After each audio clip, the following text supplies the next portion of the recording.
की किताब उसका 20वां बाब और उसकी 20वीं आयत खुदा के जिंदा और मुकद्दस कलाम में से हम देखेंगे। और 20वीं आयत में बयान किया गया है, मूसा ने लोगों से कहा, तुम मत डरो, क्योंकि खुदा इसलिए आया है तुम्हारा इम्तहान करे और तुमको उसका खौफ हो, ताकि तुम गुनाह ना करो। पाक कलाम की यह आयत तो मूसा की मार्फत बनी इसराइल के 13 कबीलों को बयान की गई। खुदा की कलाम को पढ़ने वाले लोग जो पढ़ते हैं,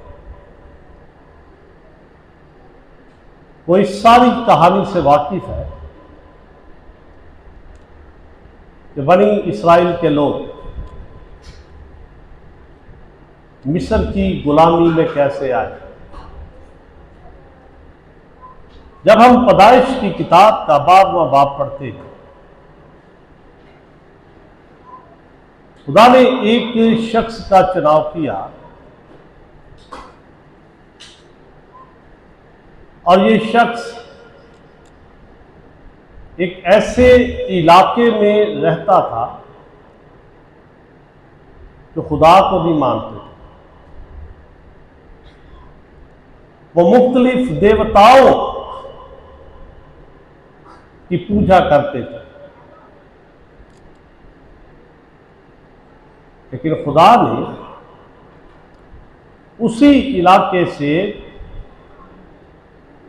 एक शख्स से कहा कि तू अपने रिश्तेदार, अपने नातेदार, अपने वतन को छोड़, मेरे साथ चल, मैं तुझे एक बहुत बड़ी कौम बनाऊंगा।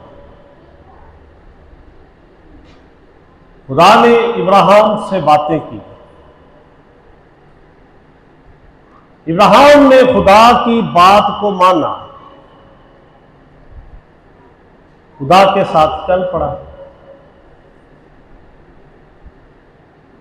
खुदा ने एक वादा जो किया उसके साथ कि मैं तुझे कौमों का बाप बनाऊंगा। बीवी उसकी बांझ है,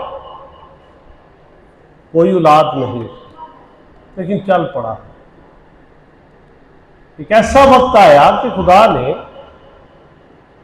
इब्राहिम से कहा कि मैं तेरा जोर हूं, मैं तेरी सिपर हूं। इब्राहिम गिला करता है, कहता मुझे क्या दिया, मेरी तो औलाद ही नहीं, मैं तो दुनिया से बे औलाद जाता हूं और मेरी सारी प्रॉपर्टी, मेरी सारी जायदाद का वारिस अलीअज़र है। उस दौर में ये कानून था, ये आयन था जिसे नुज़ू का कानून कहते हैं। पैदाइश की किताब कई सदियों तक लोग इसे कहते थे कि ये बनावटी किताब है, इसका हकीकत के साथ कोई ताल्लुक नहीं। लेकिन जब आसार कदीमा की खुदाइयां हुई, उस जमाने के कानून मिले, तो पैदाइश की किताब जो सच्चाई की किताब है वो सच साबित हुई। अलीअज़र को इब्राहिम ने उस दौर के कानून के मुताबिक, जो नोजू का कानून था, अपनी प्रॉपर्टी का वारिस बनाया। उस कानून के अंदर यह भी दर्ज था कि अगर उसका बेटा पैदा हो जाए तो फिर वो उसकी प्रॉपर्टी का हकदार नहीं होता। खुदा कहता मैं तेरा सिपर, मैं तेरा जोर हूं। कहता मेरे पास है क्या? खुदा क्या आसमान के सितारों को गिन, अगर तू गिन सकता है, तेरी नस्ल, तेरी औलाद इस आसमान के सितारों की मानत हो।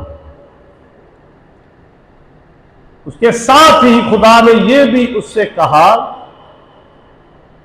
तेरी नस्ल एक ऐसे मुल्क में रहेगी जो उनका अपना मुल्क नहीं होगा। 4 पुश्तें, 4 नस्लें उस मुल्क के अंदर गुजरेंगी, फिर मैं याद करूंगा। वाज़ेह किया खुदा ने हर एक बात।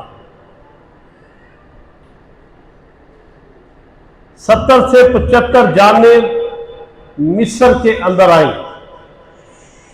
खुदा ने बरकत दी थी इब्राहिम को कि आसमान के सितारों की मानद तेरी औलाद होगी।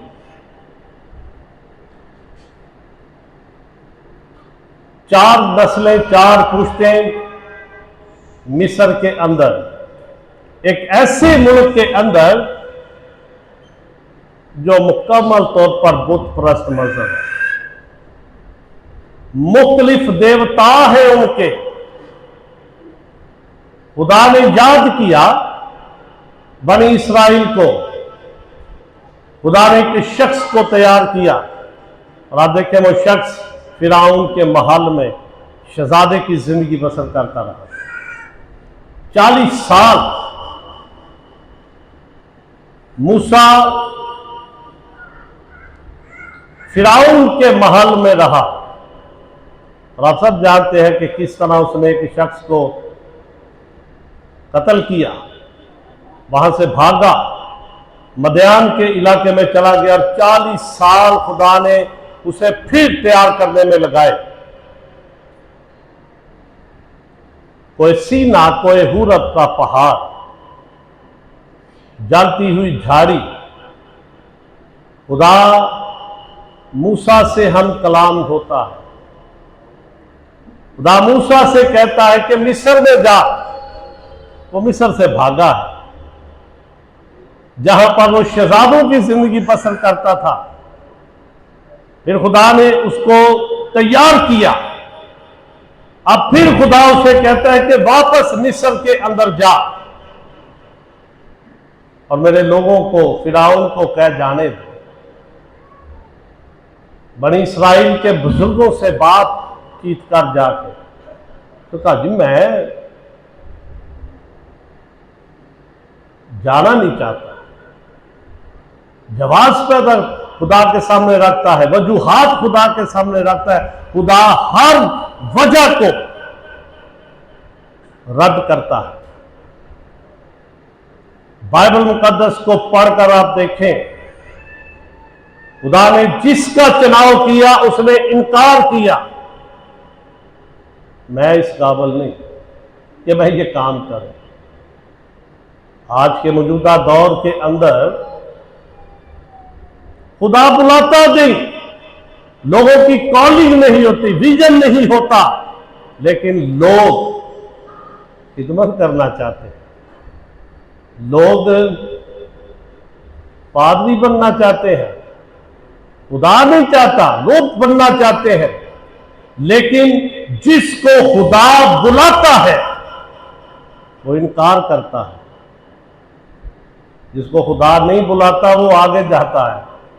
मसाइल पैदा होते हैं, मुश्किलात पैदा होती हैं माशरे के अंदर। दाने मूसा से, जब मूसा ने कहा मैं जाता हूं, मैं उनसे बातचीत करूंगा बुजुर्गों से, वो कहेंगे किसने भेजा है, कौन है जिसका तू पैगाम लेकर आया।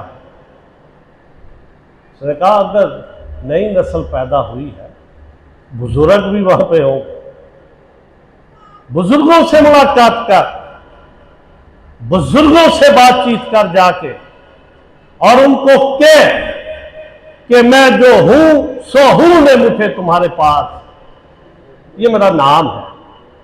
वो मुझे जानते हैं, उनके बुजुर्ग मुझे जानते हैं कि उनके बाप दादा ने मेरा नाम यावे याहू लेकर मेरी इबादत शुरू की।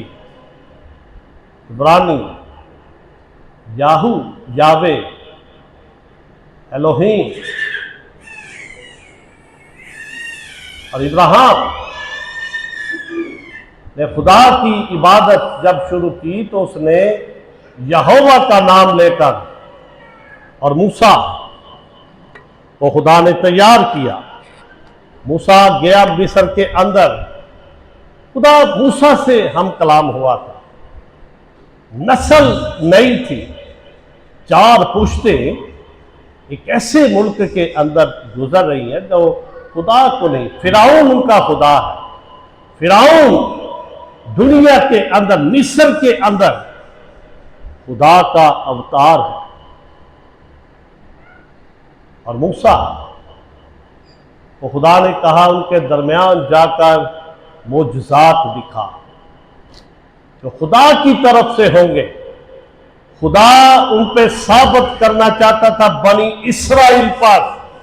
खुदा को मिस्रियों से कोई लगाव नहीं था। खुदा बनी इस्राइल के अंदर से मिस्र को निकालना चाहता था, मिस्री देवताओं को निकालना चाहता था। खुदा उन पे साबित करना चाहता था कि वो खुदा जिसने पूरी कायनात को तख्लीक किया है, उनके बाप दादा का खुदा है।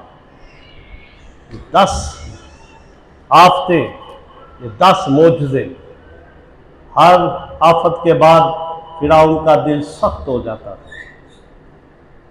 आखिर उनको निकाल कर कोई सीना के पहाड़ पर आ गए। 3 महीने का सफर उन्होंने किया। जब हम खरूज की किताब के 19वें बाब की पहली आयत से पढ़ते हैं तो लिखा है, और बनी इस्राइल को जिस दिन मुल्क मिस्र से निकले 3 महीने हुए, उसी दिन वो सीना के बियाबान में आए। और वो जब रफादीम से रवाना होकर सीना के बियाबान में आए तो बियाबान ही में डेरे लगाए। तो वहीं पहाड़ के सामने इस्राएलियों के डेरे लगे और मूसा उस पर चढ़कर खुदा के पास गया। बनी इस्राएल के लोगों को मूसा निकाल कर कोई सीना के पहाड़ के सामने लेकर आया। ये वही पहाड़ है जहां पर खुदा ने मूसा के साथ जलती हुई झाड़ी में बातें की। और फिर खुदा के पास ऊपर पहाड़ पर गया कि खुदा से बातें करे, खुदा से आगे रहनुमाई ले कि आगे खुदा क्या करना